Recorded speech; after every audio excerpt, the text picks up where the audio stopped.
KN Rajanna ಅವರ 75ನೇ ಜನ್ಮದಿನದ ಅಮೃತ ಮಹೋತ್ಸವ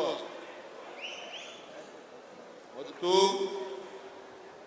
ಅಭಿನಂದನಾ ಗ್ರಂಥ ಬಿಡುಗಡೆ ಸಮಾರಂಭ ಇದರ ಅಧ್ಯಕ್ಷತೆ ವಹಿಸಿರ್ತಕ್ಕಂಥ ತುಮಕೂರು ಜಿಲ್ಲೆಯ ಉಸ್ತುವಾರಿ ಸಚಿವರು ಗೃಹ ಸಚಿವರು ಆದಂತ ಶ್ರೀ ಡಾಕ್ಟರ್ ಪರಮೇಶ್ವರ ಅವರೇ,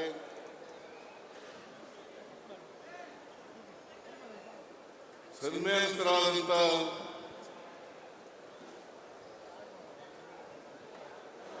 KN ರಾಜಣ್ಣ ಅವರೇ,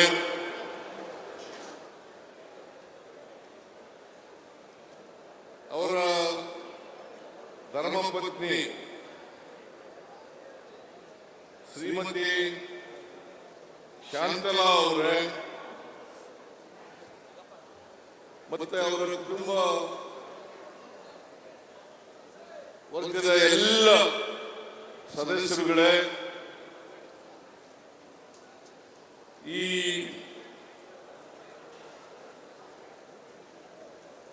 ಸಮಾರಂಭದಲ್ಲಿ ಆಶಯ ಭಾಷಣ ಮಾಡಿದಂತ ಹಿರಿಯ ಸಾಹಿತಿಗಳು ಆದಂತ ಬರಗೂರು ರಾಮಚಂದ್ರಪ್ಪ ಅವರೇ,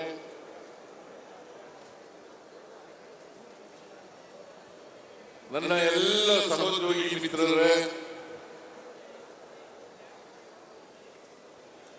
ಶಾಸಕ ಮಿತ್ರರೇ, ಮಾಜಿ ಶಾಸಕರುಗಳೇ, ಮಾಜಿ ಸಚಿವರುಗಳೇ,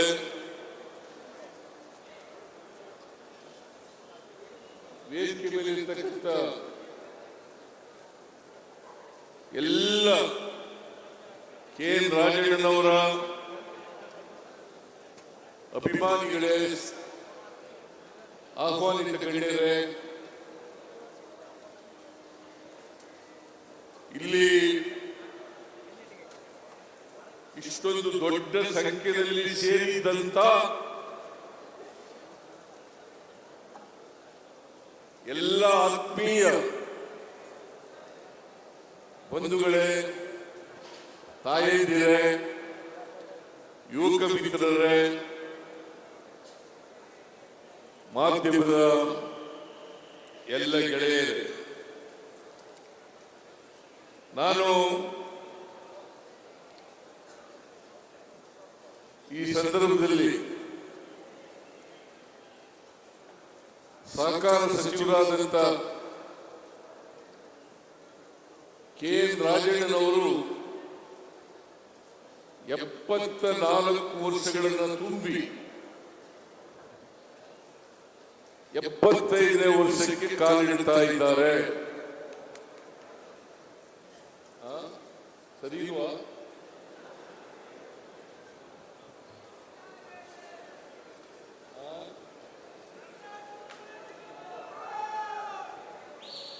ತಪ್ಪಾಗಿದ್ರೆ ತಿಳ್ಕೊಳ್ಳಿ. ಅವರ ಧರ್ಮಪತ್ನಿ ಹೇಳಿದ್ರು 75ನೇ ವರ್ಷಕ್ಕೆ ಕಾಲಿಡ್ತಾ ಇದ್ದಾರೆ.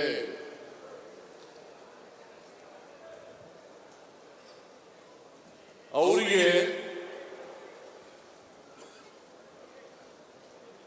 ಜನ್ಮದಿನದ ಶುಭಾಶಯಗಳನ್ನ ಕೋರಲಿಕ್ಕೆ ಬಯಸ್ತಾ ಇದ್ದೇನೆ.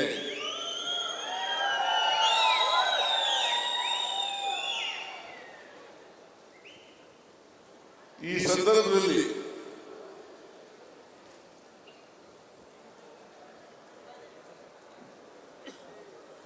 ಅವರು 100 ವರ್ಷಗಳಿಗೂ ಹೆಚ್ಚು ಕಾಲ ಬಾಳಲಿ ಅಂತೇಳಿ ಹಾರೈಸ್ತೇನೆ.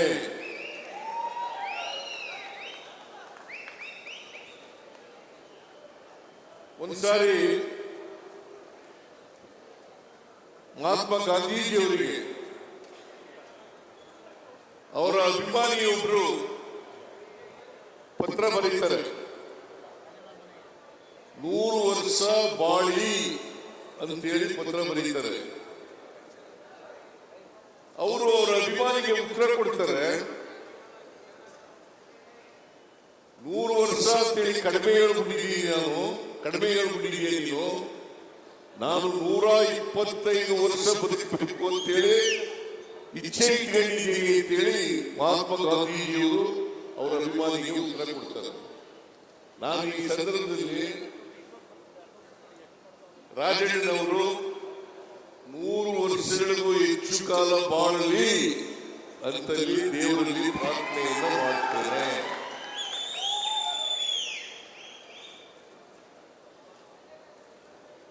ಯಾಕಂದ್ರೆ ರಾಜಕೀಯದಲ್ಲಿ, ಸಹಕಾರಿ ಕ್ಷೇತ್ರದಲ್ಲಿ ಅನೇಕ ಜನ ಬರ್ತಾರೆ, ಹೋಗ್ತಾರೆ.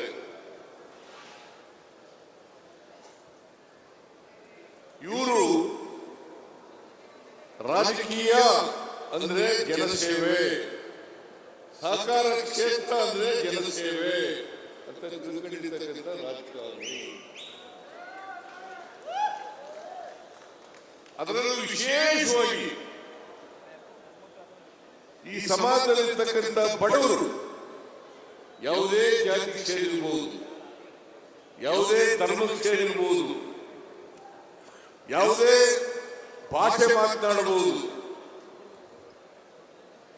ಆ ಜನರ ಬಗ್ಗೆ ಕಾಳಜಿ ಇದೆಯಲ್ಲ, ಅದು ಬಹಳ ಮುಖ್ಯ. ಸಮಾಜದಲ್ಲಿರ್ತಕ್ಕಂಥ ಎಲ್ಲ ಬಡವರಿಗೂ ಕೂಡ ಸಹಾಯ ಮಾಡಬೇಕು, ಅವರ ಕಷ್ಟದಲ್ಲಿ ಭಾಗಿಯಾಗಬೇಕು,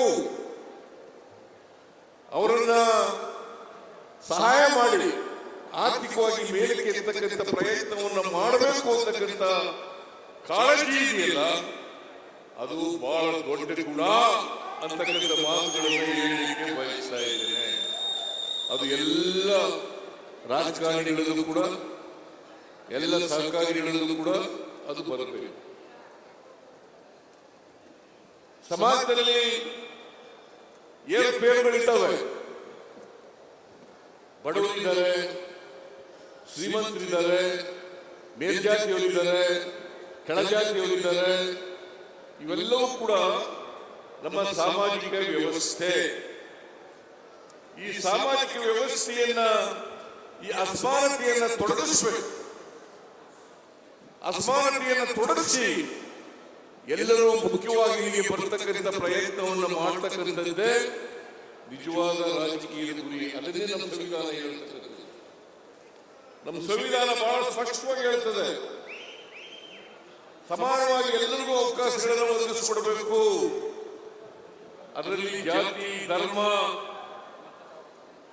ಪ್ರದೇಶ, ಭಾಷೆ ಯಾವುದು ಬರಲ್ಲ. ಮನುಷ್ಯತ್ವ ಇರಬೇಕು. ಬಹಳ ಮುಖ್ಯವಾಗಿ ಪ್ರತಿಯೊಬ್ಬರಿಗೂ ಕೂಡ ಮನುಷ್ಯತ್ವ ಇರಬೇಕು. ಮನುಷ್ಯತ್ವ ಇದ್ದಾಗ ಮಾತ್ರ ನಾವು ಸಮಾಜವನ್ನು ಕಾಣಲಿಕ್ಕೆ ಸಾಧ್ಯ ಆಗ್ತದೆ. ಸಮಾಜದಲ್ಲಿ ಬದಲಾವಣೆಯನ್ನು ಕಾಣಲಿಕ್ಕೆ ಸಾಧ್ಯ ಆಗ್ತದೆ. ಈ ಬದಲಾವಣೆ ಆಗಬೇಕಾದ್ರೆ ನಾವು ಪ್ರತಿಯೊಬ್ಬರಿಗೂ ಕೂಡ ಆರ್ಥಿಕವಾಗಿ, ಸಾಮಾಜಿಕವಾಗಿ ಶಕ್ತಿಯನ್ನು ತುಂಬತಕ್ಕಂಥ ಪ್ರಯತ್ನವನ್ನು ಮಾಡಬೇಕು. ಬಾಬಾ ಸಾಹೇಬ್ ಅಂಬೇಡ್ಕರ್ ಒಮ್ಮೆ ಹೇಳ್ತಾರೆ, ಈ ದೇಶಕ್ಕೆ ಸ್ವಾತಂತ್ರ್ಯ ಬಂದದ್ದು ಸಾರ್ಥಕ ಆಗ್ಬೇಕಾದ್ರೆ ಪ್ರತಿಯೊಬ್ಬರಿಗೂ ಕೂಡ ಆರ್ಥಿಕ, ಸಾಮಾಜಿಕ ಸ್ವಾವಲಂಬನೆ ದೊರೆತಾಗ ಮಾತ್ರ ಸ್ವಾತಂತ್ರ್ಯ ಬಂದದಕ್ಕೆ ಸಾರ್ಥಕ ಆಗ್ತದೆ. ಇಲ್ಲಿವರೆಗೆ ಸಾರ್ಥಕ ಆಗಲ್ಲ. ಇದು ನಾನು ಹೇಳಿದ್ದಲ್ಲ, ಬಾಬಾ ಸಾಹೇಬ್ ಅಂಬೇಡ್ಕರ್ ಅವರು ಬಹಳ ಹಿಂದೆನೇ ಹೇಳಿದ್ರು. ಸಂವಿಧಾನ ಬಂದ ಮೇಲೆ ಹೇಳಿದ್ದಂತ ಮಾತು ಇದು. ಒಂದು ಮಾತನ್ನ ನಾನು ಯಾವಾಗಲೂ ಹೇಳ್ತಾ ಇರ್ತೀನಿ.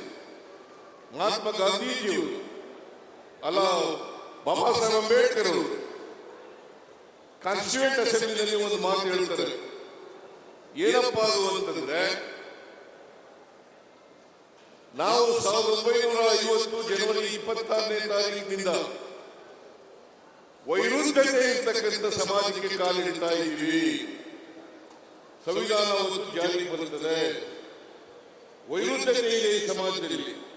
ಆರ್ಥಿಕ ಅಸಮಾನತೆ ಇದೆ, ಸಾಮಾಜಿಕ ಅಸಮಾನತೆ ಇದೆ, ರಾಜಕೀಯ ಅಸಮಾನತೆ ಇದೆ, ಶೈಕ್ಷಣಿಕ ಅಸಮಾನತೆ ಇದೆ.